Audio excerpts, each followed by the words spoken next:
প্রিয় দর্শক, আসসালামু আলাইকুম। নিউজ সোর্স থেকে আপনাদের স্বাগতম।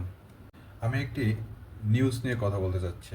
তো হঠাৎ করে আমার চোখে পড়লো ডেইলি যুগান্তরের একটা নিউজ, যেখানে জনতা পার্টির চেয়ারম্যান জনাব তারেক রহমান ঘণ্টা পর অনশন ভাঙছেন এবং অনশন ভেঙে উনি ডাব খাচ্ছেন।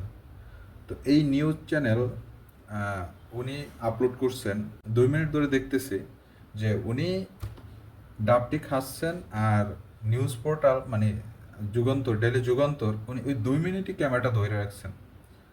তো ভাই, আমার প্রশ্ন হলো যে জনতা পার্টির চেয়ারম্যান, তার দিকে সে ডাব খাচ্ছে এবং 2 মিনিট তার দিকে এই ক্যামেরাটা ধরে রাখছে। এখানে আবার আমি একটু আবার ঘাইটা দেখলাম যে কে কীরকম রিয়াকশন দিছে। তো এখানে আবার হাহারি একটি পড়ছে 8K, লাইক পড়ছে 3K, এবং লাভ রেট পড়ছে মাত্র 238টা। তো এখন এই জনতা পার্টির আবার নির্বাচনে নিবন্ধন চাচ্ছে।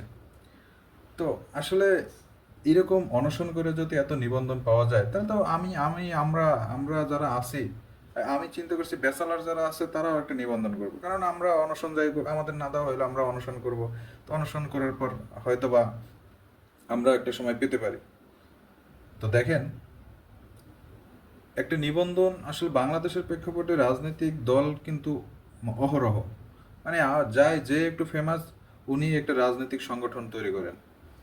এখন এই জনতা পার্টির জনাব তারেক রহমান, উনি উনি চাচ্ছে, আসলে উনি ঠিক আছে, ওনার অবদান ছিল জুলাই অভ্যুত্থান, ওনার ভালোই অবদান ছিল, উনি কথা বলছেন, উনি সশরীরে যে খুব আন্দোলন করছেন এরকম কিন্তু দেখা যায় না। ওনাকে বেশিরভাগই দেখা গেছে লাইভে ফেসবুকে, অথবা বেশিরভাগই দেখা গেছে ফেসবুকে।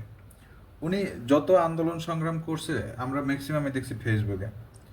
যাই হোক, এখন যদি আপনাদের এরকম হয় যে জনতা পার্টির তারা নমিনেশন দেওয়া দরকার, সরি নিবন্ধন দেওয়া দরকার, তাহলে দেন, আমরাও আসতেছি, আমরাও দেখি একটা বেসালার সংগঠন নিয়ে একটা নিবন্ধন তৈরি করতে পারি কিনা। এরকম যদি অনশন করে নিবন্ধন নেওয়া যায় তাহলে সমস্যা কি, আমরাও একটা নিই।